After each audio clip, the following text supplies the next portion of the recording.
Señora ministra, en primer lugar, le agradezco que traiga un proyecto de ley que aborda o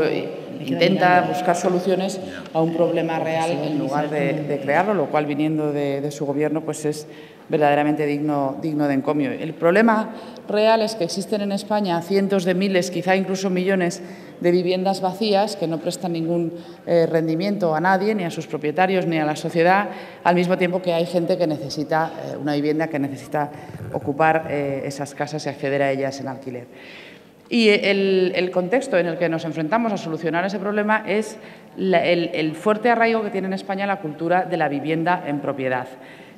Creo que su proyecto de ley trata de facilitar ese encuentro entre el propietario, que busca rentabilidad, y el inquilino, que busca estabilidad. Pero creo que mejoran sustancialmente la posición del propietario y, sin embargo, eso no ocurre en el caso de mejorar la estabilidad para el inquilino, o al menos no en la misma medida. Por ejemplo, el aspecto que nosotros creemos bastante mejorable, y así lo propondremos en el proceso de las enmiendas parciales, es el hecho de que se establezca la resolución del contrato automáticamente cuando en un procedimiento hipotecario el banco se adjudique la vivienda, puesto que perjudica al inquilino de una situación de la que él en ninguna medida es causante. Entonces, nos parece que este equilibrio habría que establecerlo mucho mejor, y así lo intentaremos hacer. En la asunción subyacente, y que de hecho usted ha explicitado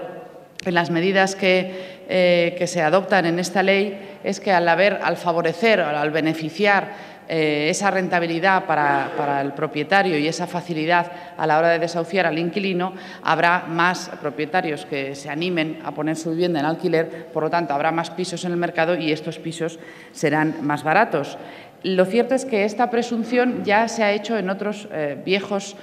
proyectos de ley, como por ejemplo, recuerdo la Ley Boyer de hace ya veintitantos años, y no funcionó exactamente de la manera tan prometedora como se pensaba, ¿no? Entonces, desde este punto de vista, nos parece que la ley podría ser más imaginativa, podría buscar más fórmulas o incluso buscar facilidades que no necesariamente perjudican ni al propietario ni al inquilino. Por ejemplo, en lo relativo a los gastos del registro del contrato, ya lo hemos mencionado algún portavoz, pues buscar la manera de que la Administración facilite la reducción de esos gastos, porque va a suponer, en efecto, un trámite adicional no solamente engorroso, sino además también caro. Y, sobre todo, creemos que este proyecto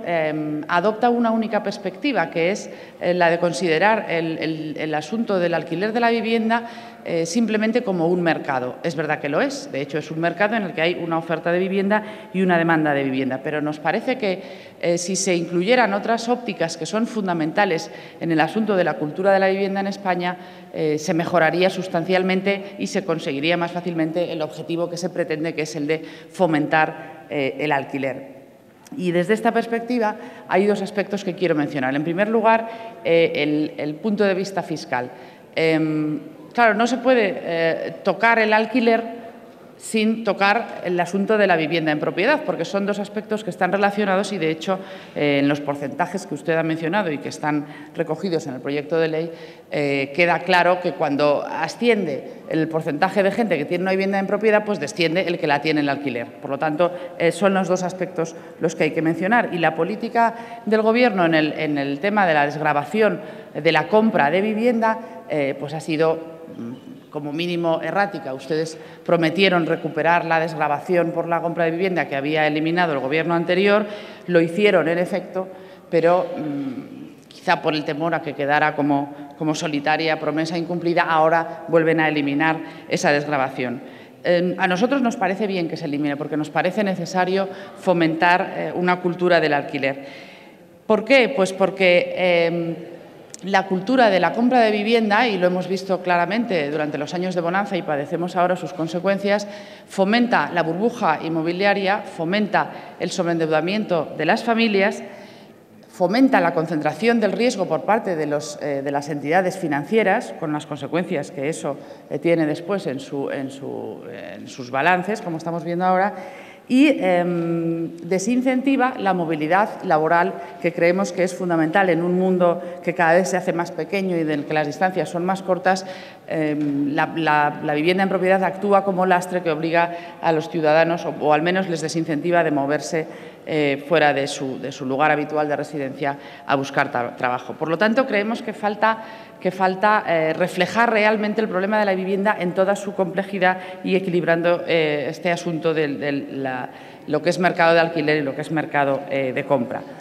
Y, en segundo lugar, otro aspecto fundamental que tampoco se refleja es la consideración de que la compra de una vivienda forma parte de una tradición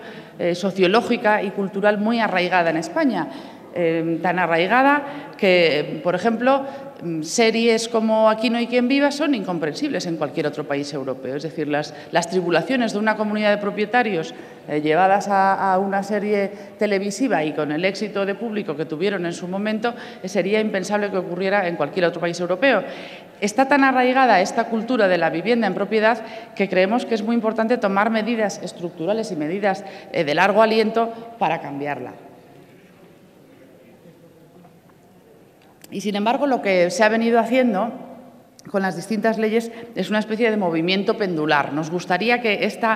esta ley no fuera otro movimiento del péndulo, sino que fuera el primer paso hacia realmente una política larga y sostenida en el tiempo para cambiar esta cultura de la vivienda en propiedad por una cultura del alquiler. Y le pongo un ejemplo